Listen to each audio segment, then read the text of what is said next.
Hey guys, what's up? Welcome back to Triple Double Nation. Today we'll be covering how the best NBA teams juggle their lineups. If they could, most NBA coaches would simply play their best players for 48 minutes a game, every game. After all, it's the stars who largely drive team performance, and most teams are at their best when their guys are on the floor. Of course, we know that can't happen. The science of minutes management is fairly clear, and most teams have taken heed of it. For proof, just look at the rapid decline over the past decade and a half and the number of players receiving 36 plus minutes a night. That used to be fairly standard for a team's best and even second best player. Nowadays, it's exceedingly rare. Teams have tamped down their stars and minutes. Numbers of players on the court for at least 36 minutes per game by season. Players spending less time on the floor necessarily mean their teams have to make do without them more often. Take LeBron James for example. During the 2004-05 season, James averaged a league-high 42.4 minutes per game. So his Cleveland Cavaliers had to deal with around only 6 LeBron-less minutes a night. Fast forward 16 years, and the 2020 and 2021 version of James averages just 34.7 minutes a night. So the Lakers have to figure out what to do without LeBron on the floor for just under 14 minutes per game. Considering that the Lakers' net rating drops from plus 9.9 with James on the floor to minus 4.0 with him off it, per NBA advanced stats, there's a pretty significant problem. So too is the fact that LA's net rating drops from plus 9.1 to plus 3.0 when James' co-star Anthony Davis leaves the floor. Davis has played an average of 32.8 minutes per game, which means the Lakers also have to deal with about 15 Davis-less minutes a night, at least until his recent injury. For at least the next few weeks, they'll have to deal without him for all 48. To avoid overlapping the Jamesless minutes and the Davisless minutes, Lakers coach Frank Vogel likes to stagger his two stars in the rotation, as we saw when we looked at the rotation patterns through the first 29 games of the 2020 and 2021 season. LeBron and AD typically start together, then LeBron exits sometime around the midway point of the first quarter while Davis stays in the game. LeBron then enters the tail end of the first, while Davis comes out, then Davis recenters, and James leaves again. And finally, they sync up again for the final few minutes of the second quarter. Then they do the same song and dance for halftime. Because of the staggering, the Lakers are able to minimize the number of minutes they play with both James and Davis off the floor. In games, they both have suited up per PBPstats.com. They have been on the bench together for only 7.8% of the Lakers' minutes, with most of those coming in the fourth quarter of games that were already in hand. LeBron and AD aren't usually on the bench together. Minutes on the court and net rating for the Los Angeles Lakers lineup combinations involving LeBron James and Anthony Davis.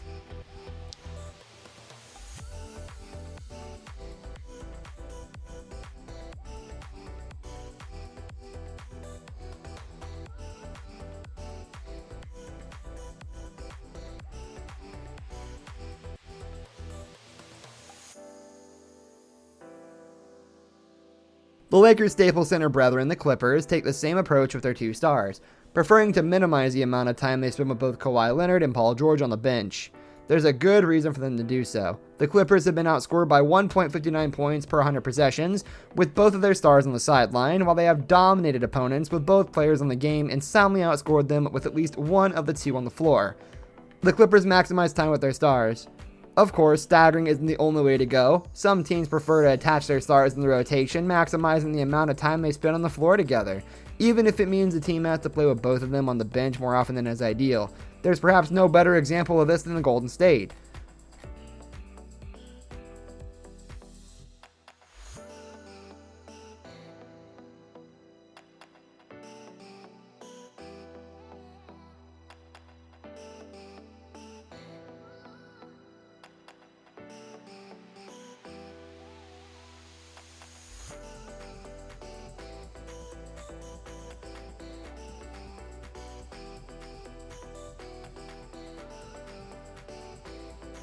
The Denver Nuggets approach things the same way, largely attaching Nikola Jokic and Jamal Murray on the rotation. So great is the chemistry between their two stars, it makes sense to have them spend most of their floor time alongside each other.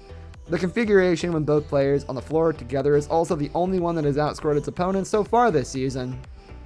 Though the Denver scoring margins on the other units have been affected by Denver's recent spate of injuries to supporting players, the Nuggets keep their stars together.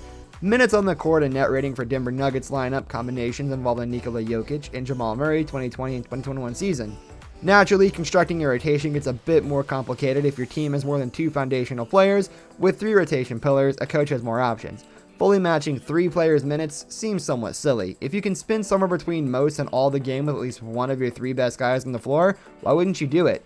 Still, coaches can take different paths to get there.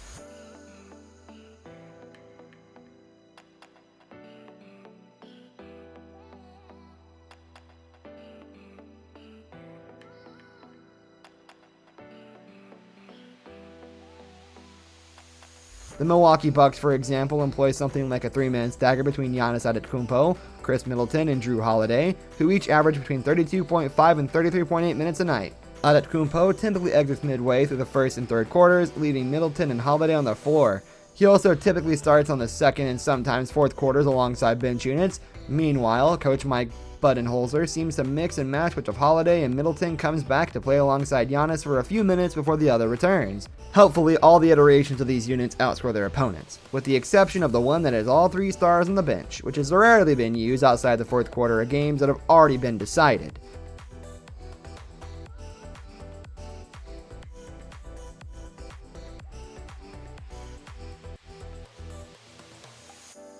Contrast that strategy with that of the Jazz, who match Mike Conley and Rudy Gobert and stagger that duo with Donovan Mitchell. Conley and Gobert come off the floor midway through the first while Mitchell remains. A few minutes later they switch, with Mitchell taking his first press of the game. Mitchell then returns to play a few minutes without his point guard and center, who rejoin him on the floor to the end of the half. This process typically repeats after halftime, and it works extremely well for the Jazz, who dominate the Conley-Gobert minutes against second units and get by just fine when Mitchell has to play without either of them in the game. Utah can do this because it trusts each of Joe Ingles, Jordan Clarkson, and Derek Favors to pick up the slack in the rotation.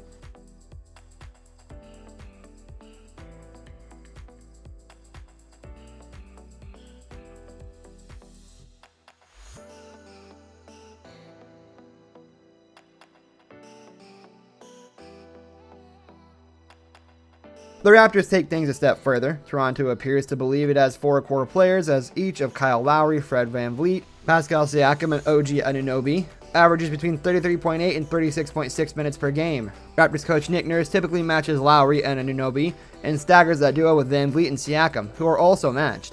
He'll also use different combinations of those 4 players on occasion, though he prefers to have at least 2 of them in the game at almost all times. It might be advisable for Nurse to mix it up a bit though, because of both the Lowry and Anunoby only moments, and the Siakam VanVleet only units have negative net ratings so far this season. The Raptors juggle their 4 best players. Minutes on the court and net rating for Toronto Raptors lineup combinations involving Kyle Lowry, Pascal Siakam, Fred VanVleet, 2020 and 2021 season. The Raptors still have plenty of time to change things up if they'd want to. It will be fascinating to see if or how this rotation changes now that Anunoby has returned from the calf injury that kept him out of 10 games, especially considering how well Norman Powell fared as a starter in his absence, because barring injury or some kind of roster move, those changes just don't happen all that often, at least not for the star players. Sometimes it takes coaches years to convince players that a rotation should be changed, and sometimes it even takes a new coach to implement that change.